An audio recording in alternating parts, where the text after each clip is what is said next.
Hello everybody, my name is Colin, I'm 3639. Welcome back to another video. Today in this one it's going to be another dueling video, and in this one it's going to be Sky Strikers versus Salamangreat. Yeah, it's new format season, as the format actually started yesterday, but I am posting it a day later after its start. And yeah, this is going to be interesting. Sky Striker now has Engage at 1. Don't know what the fuck Konami was thinking, but it is going to be a very interesting format to look for with Engage at 1. Same thing with Salamangreat's got Mirage Stallion. That's going to be very, very interesting. Again, I don't think it would shoot Salamangreat up back to Tier 1. I think because Dragon League got hit and we're moving more into a control-oriented style of play, it looks like Salamangreat can really thrive in that format, especially now with Mirage Stallion. So yeah, before we actually get into it, we actually have a couple changes in how we're actually displaying the duel. So today, because of a lot of suggestions to do so, I will be showing each player's hands. That's something I usually don't do. I usually hide their hands to keep it a surprise, but a lot of people do suggest to show the hands. So for this video, I am going to be trying out showing the hands. I will go through like a detailed explanation of what the hands are and stuff like that. But yeah, without further ado though, let's actually get into the duel, shall we? So Sky Striker will be on the top, and the Salamangreat player will be on the bottom. Salamangreat player did win rock positions and will choose to go first here. Now let's just look at the hands real quick. We'll start with Salamangreat since they are going first. Have a Parallel, Exceed, an Imperm, a Roar, a Spinny, and a Pot of Desires. Not too bad of a start for the Salamangreat player. And then for the Sky Striker, we have two Nibirus. Nibiru can really hamper Salamangreat, so that's very strong there. We have a Hornet Drones, that'd be a starter there, a Twin Twister, and an Effect Veiler for negation as well. We'll go into play. Normal Summon Spinning, go into a Banlist. Then Banlist effect will go ahead and add ourselves the Sanctuary. But Chainlink 2 will go Parallel Exceed as well. So Sanctuary will add here, and then Parallel Exceed will go ahead and special summon another one. Then we'll go ahead and do a Pot of Desires here, and we'll go and do a Draw 2. Goes into Rage and a Will of the Salamangreat. Really interesting draws there. We'll go into a Salamangreat Sanctuary, link Banlinks into Banlinks, overlay the parallels into Abyss Dweller. We'll set 3 cards when pass. But at the end of the main phase, Nibiru gets hit on the field. We'll summon a token to the Salamangreat player, but Will of the Salamangreat player will save the day, kind of here, to make sure those traps are still active in the back row. We'll go summon Banlinks off Will, and then Spinny will summon because of its own effect. Go into a Link 2, go into a Sunlight Wolf, and then pass on that. Salamangreat player draws into another Twin Twister. We'll discard Nibiru, targeting the two on the two farthest to your left here. That'll be roared, and then Twin Twister again, sending Hornet Drones. We'll go ahead and target the other two set cards. Imperm will be activated here just to target Nibiru, because why not? Normal Summon Veiler here, and we all know what's coming next. Go into Hulky Fibrax. Hulk effect will summon Veiler, and then we'll go into a Link 3 here, go into a Selene, and then we'll declare the effect of Selene to summon out Veiler once again. And then we'll go ahead and then Link 4 here, go into a Access Code Talker. And then Access Code Talker effect will go into a 5,300 attack. Declare effect, pop the Sunlight Wolf. Declare effect, banishing Selene. Pop the Will of the Salamangreat. But the Salamangreat player will protect it with Banlinks. And then we'll go Battle Phase, just hit over the token. Go main 2, Access Code Talker, banishing itself to get rid of that Will of the Salamangreat, pass his turn. Salamangreat player draws a Flame Buffalo. Really does nothing when you can't discard to get the draw 2 there. So yeah, we'll do nothing with that here. So he will just kind of just pass turn here. He doesn't really want to end on a Banlinks or anything like that.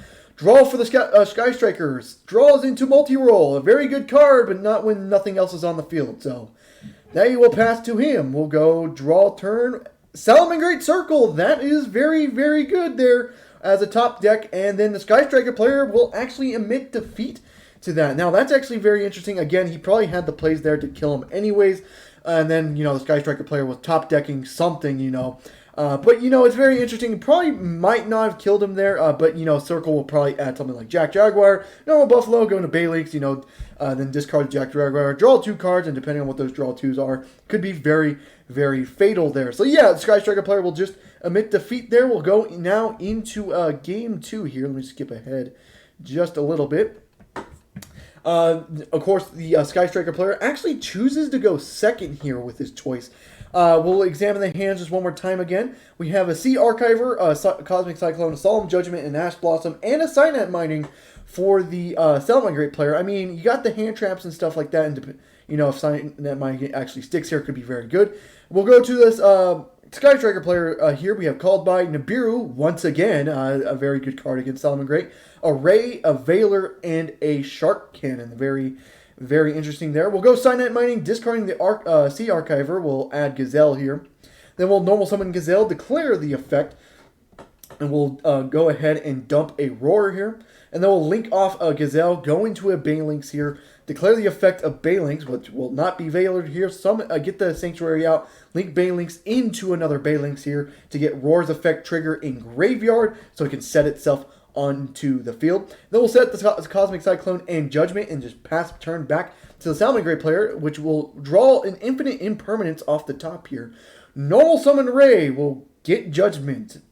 There you go. We'll go ahead and set 3 and just pass it back to the Salamangreat player, which will activate Cosmic Cyclone in the end phase, and will actually target the middle card, which ended up being called by the grave. Then pass turn, draws into a DD Crow. Not, you know, hand trap wise isn't okay. Let's see if we can do something out of this. Normal summons the Crow, gets the Sea Archiver out thanks to its effect in Graveyard, links out the DD Crow, go into the Salamangreat Almirage. We'll go into a Link 2 here, go into a Sunlight Wolf. And then we'll link off the Sea Archiver, go into a Banlist here, and then the Sunlight Wolf will trigger its effect to try to add a fire monster back to hand, but that will get impermed here. And that also negates the zone here, and that will actually come up. Just give it 1 second. Just remember that it is negated. We'll go to Battle Phase. Sunlight Wolf will attack for 18, and then Banlist for 500, dealing 23 in the Battle Phase here. Go main 2. And then just attempt to pass turn. In the end of main 2, however, Nibiru will hit the board here. And the Salamangreat player tries to Roar, which he cannot do because Nibiru, it's negated thanks to Imperm. So Nibiru will actually go through here and summon the token out onto the board here. So very, very interesting. Draw for turn. Engage off the top. And that's going to be really something. We'll normal summon a Veiler, however, going to a Link 2, trying to go to access, try to deal lethal damage here. But Halki Fibrax effect, of course, will get Ash Blossom by the Salamangreat player here. Thank God the Salamangreat player actually had it too, because now the Sky Striker player is kind of in a sticky situation. We'll activate the Engage, however, though. Depending on what he's thinking on the search, he does think just a little bit. We'll search Array here, which is very interesting why he would search Ray, because he already normal summoned this turn. So that's going to be very interesting. He normal summoned Ray? You normal summoned Effect Veiler already. Yes, okay, yes, we now see it. Yes, he did double summon on the turn. Yeah, he already normal summoned Veiler, so he can't normal summon again, so Ray is technically an illegal summon here, but neither player catches it. So there's that as well. So it's an accepted game state at this point. So that's really unfortunate, and it actually will end up mattering here as we go to battle phase. Crystal Halki Fibrax will attack over the token. Ray will attack for 1500 directly here. We'll try to declare the effect of Ray, which he cannot do because Ray needs to summon a Sky Striker into the extra monster zone, which is currently being occupied by Halki Fibrax. They actually do catch this one for this case. They actually do catch that. So Ray will get summoned back onto the field here. Not into the zone it used to be in, but it's whatever. And this is where Ray actually did come into play here. He'll go and go into a Zeke, which he cannot do under normal circumstances because normal summon a Ray was an illegal activation here. Go into a Kagari. After that Kagari effect, we'll go ahead and add back Engage here. We'll activate the Engage here, search out a Widow Anchor, and then we'll just kind of just set the Widow Anchor, trying to go to end phase, goes into Suzuku first, then goes to end phase, and then adds himself a Shark Cannon, then activates Shark Cannon in the end phase because it is a quick play spell. We'll banish that Gazelle, so make sure that does nothing. And then we'll pass turn back to the Salamangreat player, which will draw a Cosmic Cyclone, and he does admit defeat here. So yeah, Ray ended up mattering a lot here because, again, he got into Zeke and actually freed up his extra monster zone with that. He would still be locked into Crystron Halki Fibrax with all this. No Widow Anchor, no nothing like that. But it didn't really end up mattering because he drew Cosmic Cyclone off the top. He was already at 1,500 life points. That would not actually change. It would actually be at 3K here. So, Crystron Halki Fibrax is still on the field. So maybe depending on the draw. So it did actually end up somewhat mattering. So that's kind of unfortunate. But that's just how it be sometimes. We'll go to game 3 here.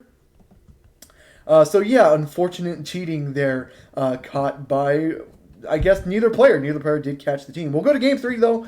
Here are the hands for the Sky Striker player who actually the Salamangreat player gave first. It's a there can only be one, which is very, very crucial. Widow Anchor, a Called by the Grave, an Area Space Area 0, and a Afterburners. I think that's what it's called here. We'll go ahead and activate the Area 0, set the Afterburners, Area 0, target the Afterburners. We'll mill 3 off the top. There's the multi-roll. That's very, very, very good in this situation right now. And then we'll destroy the Afterburners, and then multi-roll, destroy the Area 0 effect, summon Ray out into the field, link Ray off, go into his Shizuku, set 2 cards, go to end phase Shizuku's effect to add engage to hand here, and we'll pass turn to him. A Sky Striker player draws a Cynet Mining off the top. Very, very interesting. Cynet Mining, discard the Foxy here, and then add a Gazelle to hand. And then we'll go ahead and activate Gazelle's effect because of that really weird situation with Cynet Mining, but it does work here. Special summon Gazelle. Gazelle effect will send a Spinny here, and on resolution, there can only be one. Man, oh man, that's very, very unfortunate, isn't it? We'll go battle phase, trying to attack into each other. Gazelle will actually get destroyed here thanks to Shizuku reducing the attack of Gazelle here. We'll do Foxy's effect, discarding Roar to try to summon out Foxy here. That will get met with a Called by the Grave there.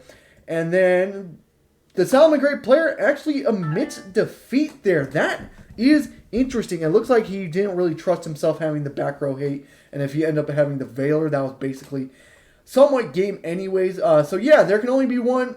Very, very much came into play here. That was absolutely the game killing for the Salamangreat player. Maybe he draws into a back row in like next turn or something like that.